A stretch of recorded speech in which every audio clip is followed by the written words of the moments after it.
Hello.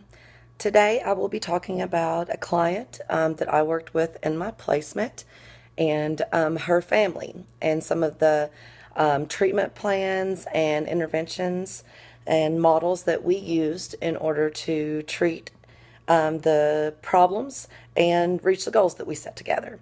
So throughout the presentation, I will cover the presenting problem and the case study, give you a little information there, a little background information on the client in order to better understanding the treatment plan decisions. And I will discuss the family therapy theory and models that were used. And I will discuss the treatment plan that went into place, including the goals and interventions. The goals and the objectives that were used to address the presenting problems. And the intervention techniques that were used specifically with these clients in order to reach the goals, better improve relationships, things of that nature. And the evaluation as far as measuring change and how that occurred. And so the client that I chose is a 16-year-old female.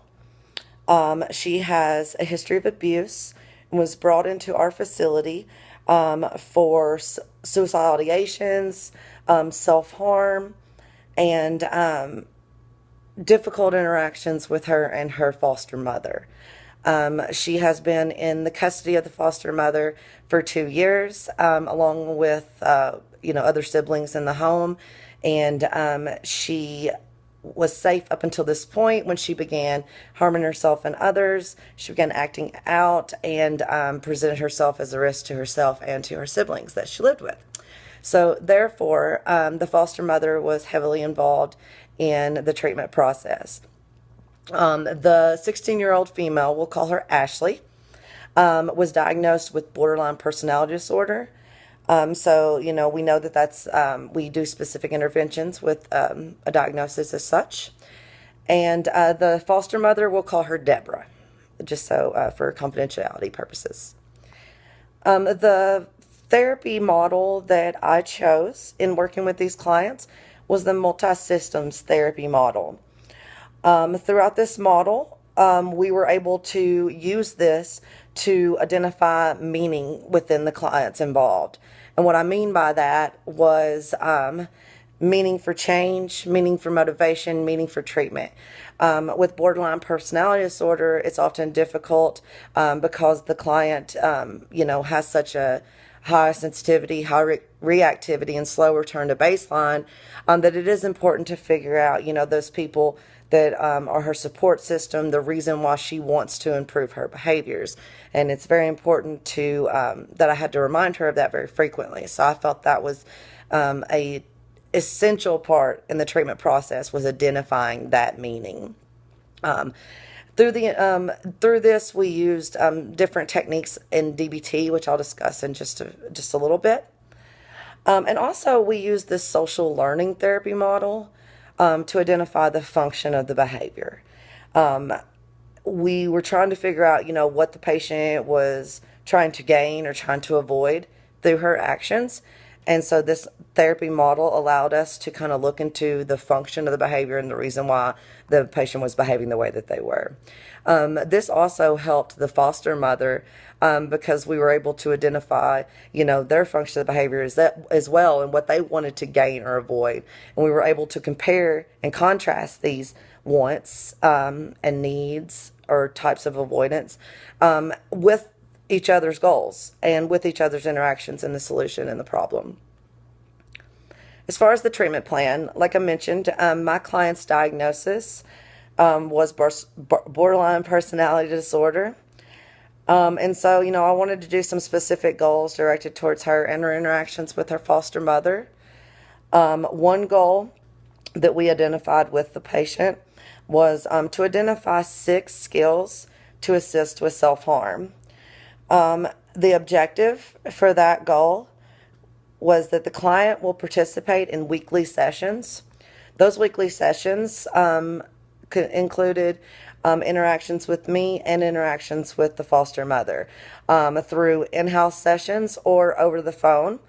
and gaining progress in that form. Another objective for this goal was that the client will refrain from self-harm for 1 week. The primary problem was the patient's, harm to herself. And so, we felt like that had to be the number one goal that was addressed. The other goal that we chose for the treatment plan, or worked with the client to choose, was to increase positive interactions with the mother in family sessions. The objectives that we would try to reach in order to obtain this goal would be that the client could identify and demonstrate 2 DBT interpersonal effectiveness skills, which we will discuss here in a second as far as intervention. Another objective for this goal was that the client would not use profanity to mom in sessions. And so, those weekly sessions that we conducted together, I would assure that, appropriate communication was occurring during that time. As far as intervention techniques, the specific techniques that we used were dialectical behavior therapy. This therapy is used specifically with individuals with borderline personality disorder, and it teaches them to use appropriate communication and appropriate behaviors to get what they need or want, and also appropriate ways of communicating their needs and their wants to others. So specifically, one example I will give you is that, we've all been to Walmart, we've seen a kid ask their mother for a candy bar. Mom says no. What does the kid do? Kid sometimes throws a tantrum until mom says fine and gives in and gives that child the candy bar. So essentially, we were trying to figure out what Ashley's candy bar was. What was she trying to do? What was she trying to reach? And, she was behaving in very inappropriate ways to get that. Although she didn't necessarily throw tantrums, some of the ways that she acted out was through threatening her foster mother with harm, threatening herself, threatening others with harm to herself. So she was very much used to demanding, to get what she wanted, or to threaten to get what she wanted. So through these DBT skills, hopefully we were able to introduce her to some new tools for that. So DBT skills coaching consisted of several different modules of DBT, but specifically interpersonal effectiveness skills as far as the interactions with her foster mother. Our interpersonal effectiveness skills teach us how to appropriately communicate with others by maintaining self-respect and gaining respect through others. We taught her different skills of, being gentle with her approach, validating herself, and learning to validate and show empathy for others. So this was very beneficial to her diagnosis specifically, and for the foster mother as well, because as the kid, Ashley, was working towards these goals and changing, the way that she was communicating, we also encouraged Deborah to do the same and to learn these same skills and to be involved with that process. Another intervention technique was positive reinforcement that we used with Ashley specifically. Whenever she had successful sessions of not using profanity, or had went specific time periods and not hurt herself or others, or used inappropriate, threats, then we chose to, develop a reward system for her that included time with her and her foster mother. So, but she got to choose some of the activities. So therefore, there was positives in that as far as her learning to get what she wanted through appropriate ways, but also allowing time for her and her foster mother to spend time together and increase those positive interactions as well. Another intervention technique that we used was CBT, cognitive behavior therapy, because we attempted to, change the way the patient thought about the situation and her thought process as far as communicating and getting what she wants. So therefore, there was very much a cognitive area to this, an intervention focus, very much. As far as the evaluations, the way that we chose to evaluate and measure the change was through our goals.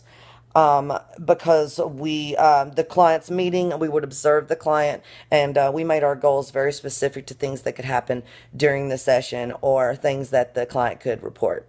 So there was some self-reporting involved as far as the patient reporting self-harm or thoughts of self-harm or suicidal ideations. But we felt this included a strengths-based approach that empowered the client and increased trust in the relationship, which is also one of the things that we work towards between Ashley and Deborah. So in conclusion, I just wanted to sum up our case study. Again, specifically Ashley, 16-year-old, borderline personality disorder, history of abuse as far as physical, and had presenting problems of suicidal ideation and self-harm as far as cutting. And then her foster mother, Deborah, who had struggled with appropriate interactions with Ashley, and they were struggling to keep a healthy dynamic within the family in order to move forward and maintain that relationship, which is what we all wanted because, it was apparent that Deborah was a strong positive influence on Ashley. And so Ashley wanted to go back there, and so Deborah wanted her to go back. So we just had to, really stabilize that behavior.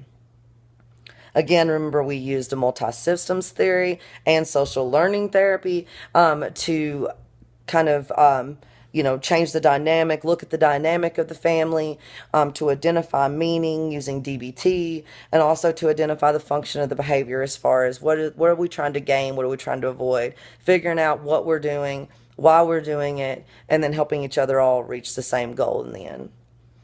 Treatment plan, remember our goals were to identify 6 DBT skills to assist with self-harm through participating in weekly sessions and refraining from self-harm for 1 week, and to increase positive interactions with mom and family sessions through identifying and demonstrating 2 DBT interpersonal effectiveness skills and not using profanity during sessions. Remember through this, the intervention techniques were DBT skills coaching, positive behavior reinforcement, and CBT. All right, thank you.